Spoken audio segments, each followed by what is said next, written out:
Pourriez-vous me dire par où commencer pour limiter mon gaspillage alimentaire?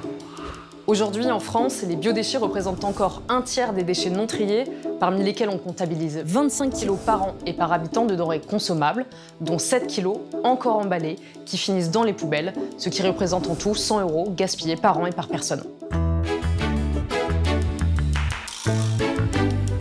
L'enjeu, c'est donc de sortir les biodéchets de la poubelle, et cela commence par réduire le gaspillage alimentaire.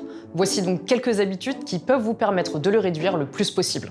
Le secret pour réduire le gaspillage alimentaire, c'est d'y penser le plus longtemps à l'avance et avant même de faire ses courses en établissant ses menus. Comme ça, vous allez faire une liste et vous allez acheter uniquement les produits et les quantités dont vous allez avoir réellement besoin. Et pendant vos courses, pensez à bien regarder les dates de péremption pour être sûr de les consommer dans les temps.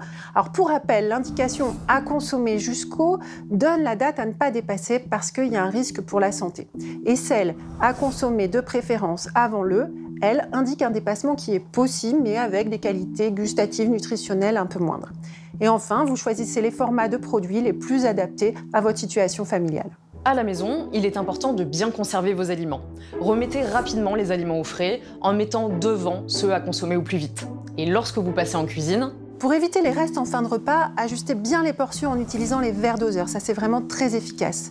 Et si finalement il y a des restes, pensez à bien les emballer et à les cuisiner rapidement. Il existe aussi d'ailleurs sur le site de l'ADEME de nombreuses recettes anti-gaspi que vous pouvez récupérer sur le site. Et puis enfin, pour réduire les biodéchets, si vous en avez, vous pouvez éviter d'éplucher par exemple les pommes, les courgettes ou encore les potimarrons à partir du moment où ils sont bio et vous avez pris soin de les rincer.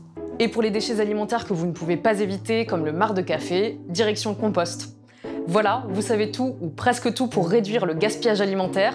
Retrouvez toutes ces informations sur inc-conso.fr et à très bientôt pour un nouveau Consomag.